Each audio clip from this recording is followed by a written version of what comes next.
1 जून 1984 रात 10:45 अमृतसर, पंजाब। स्वर्ण मंदिर की पवित्र सरोवर में पड़ती सुनहरी रोशनी उस रात असामान्य रूप से शांत दिखाई दे रही थी, लेकिन उस शांति के भीतर बारूद की गंध घुल चुकी थी।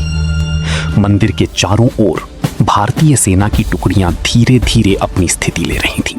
पंजाब कई महीनों से भय, हत्या और अलगाववाद की आग में जल रहा था। सड़कों पर पुलिस कर्मियों की लाशें मिल रही थीं।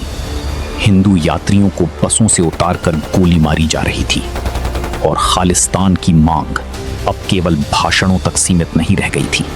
दिल्ली में बैठी इंदिरा गांधी पर दबाव बढ़ चुका था। देश की खुफिया एजेंसियां लगातार चेतावनी दे रही थीं कि जरनैल सिंह भिंडरावाले और उसके हथियारबंद समर्थकों ने स्वर्ण मंदिर परिसर को एक किले में बदल दिया है। मंदिर की ऊंची इमारतों पर मशीन गनें तैनात थीं। तहखानों में भारी मात्रा में हथियार जमा किए जा चुके थे और पूर्व सैन्य अधिकारियों द्वारा युद्ध जैसी तैयारी करवाई जा रही थी।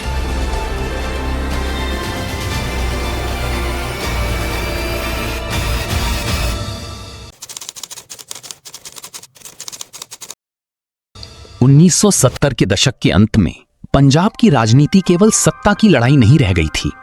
अकाली राजनीति, धार्मिक असंतोष और पाकिस्तान की खुफिया एजेंसी ISI की छाया धीरे धीरे एक विस्फोटक रूप ले रही थी। इसी दौर में जरनैल सिंह भिंडरावाले का उदय हुआ। शुरुआत में वो एक धार्मिक प्रचारक के रूप में सामने आया, लेकिन कुछ ही वर्षों में उसका नाम भय और उग्रवाद का प्रतीक बन गया।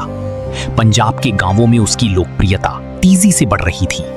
कई युवा उसे सिख अस्मिता का रक्षक मानने लगे थे, लेकिन दूसरी ओर पुलिस अधिकारियों, पत्रकारों और राजनीतिक विरोधियों की हत्याएं लगातार बढ़ रही थीं।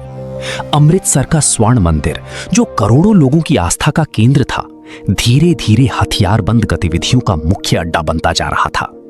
भारतीय खुफिया एजेंसियों की रिपोर्टें बता रही थीं कि परिसर के भीतर रॉकेट लॉन्चर, LMG और अत्याधुनिक हथियार पहुंच चुके हैं। दिल्ली में प्रधानमंत्री कार्यालय के भीतर लगातार आपात बैठकें चल रही थीं।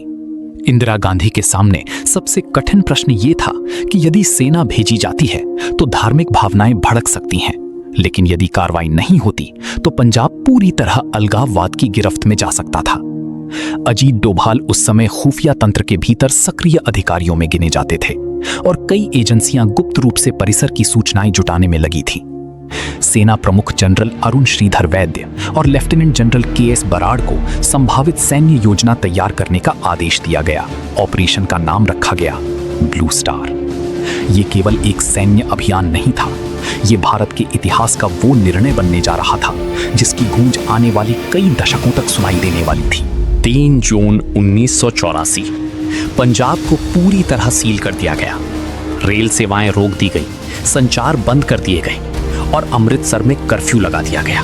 हजारों श्रद्धालु अभी भी स्वर्ण मंदिर परिसर के भीतर फंसे हुए थे। सेना ने मंदिर को चारों ओर से घेर लिया था। रात गहराते ही पहली गोलियां चली। शुरुआत में सेना को उम्मीद थी कि सीमित प्रतिरोध होगा, लेकिन जैसे ही जवान आगे बढ़े उन्हें ऊंची इमारतों से मशीन गनों की भीषण गोलीबारी का सामना करना पड़ा। मंदिर परिसर अब युद्ध भूमि में बदल चुका था। संकरी गलियों में गोलियों की आवाज गूंज रही थी, दीवारों पर बारूद के निशान उभर रहे थे और सरोवर का पानी खून से लाल होने लगा था। 5 जून की रात सबसे भयावह साबित हुई। सेना ने अकाल तख्त की ओर बढ़ना शुरू किया, लेकिन भीतर छिपे उग्रवादियों ने ऐसी जवाबी फायरिंग की जिसकी किसी ने कल्पना नहीं की थी। भारतीय सेना को भारी नुकसान होने लगा। कई जवान अंधेरे में बिना ये समझे आगे बढ़ रहे थे कि गोली किस दिशा से आ रही है। तभी सेना ने बख्तरबंद गाड़ियों और टैंकों का इस्तेमाल करने का निर्णय लिया। अकाल तख्त की ऐतिहासिक इमारत गोलाबारी से कांप उठी। धुएं और आग के बीच पूरा परिसर युद्ध क्षेत्र जैसा दिखाई देने लगा। उस रात अमृतसर में रहने वाले लोग अपने घरों की खिड़कियों से केवल गोलियों की आवाजें सुन रहे थे। किसी को ठीक नहीं पता था कि स्वर्ण मंदिर के भीतर क्या हो रहा है। इसके अगले दिन 6 जून 1984 की सुबह भारतीय सेना ने घोषणा की कि ऑपरेशन लगभग समाप्त हो चुका है। जरनैल सिंह भिंडरावाले मारा जा चुका था। उसके कई प्रमुख सहयोगियों के शव अकाल तख्त के भीतर मिले, लेकिन जीत की इस घोषणा के साथ ही देश भर में आक्रोश फैलने लगा। स्वर्ण मंदिर परिसर को पहुंचे नुकसान की तस्वीरें धीरे धीरे बाहर आने लगी। अकाल तख्त बुरी तरह टूट चुका था। सिख समुदाय के भीतर गहरा आक्रोश पैदा हुआ। लाखों लोगों ने इसे केवल सैन्य कार्रवाई नहीं बल्कि अपनी धार्मिक अस्मिता पर हमला माना।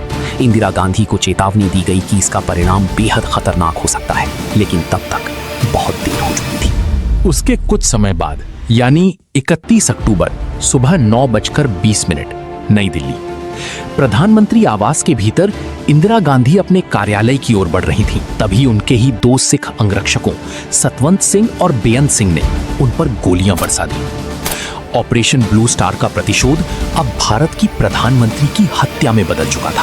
कुछ ही घंटों में दिल्ली और देश के कई हिस्सों में भयानक दंगे शुरू हो गए। हजारों सिखों को भीड़ ने सड़कों पर जिंदा जला दिया। पुलिस निष्क्रिय खड़ी रही और पूरा देश भय, नफरत और हिंसा के अंधकार में डूब गया। ऑपरेशन ब्लू स्टार केवल एक सैन्य कार्रवाई नहीं था, ये वो क्षण था जिसने भारत की राजनीति, सुरक्षा नीति और सांप्रदायिक संबंधों को हमेशा के लिए बदल दिया। आज भी जब अमृतसर के स्वर्ण मंदिर में रात के समय शांति फैलती है, तब इतिहास के उस रक्त रंजित अध्याय की गूंज उन दीवारों में महसूस की जा सकती है। 1984 की वो गर्मी भारत के इतिहास में हमेशा एक ऐसे घाव की तरह दर्ज रहेगी जिसे समय कभी पूरी तरह भर नहीं पाया।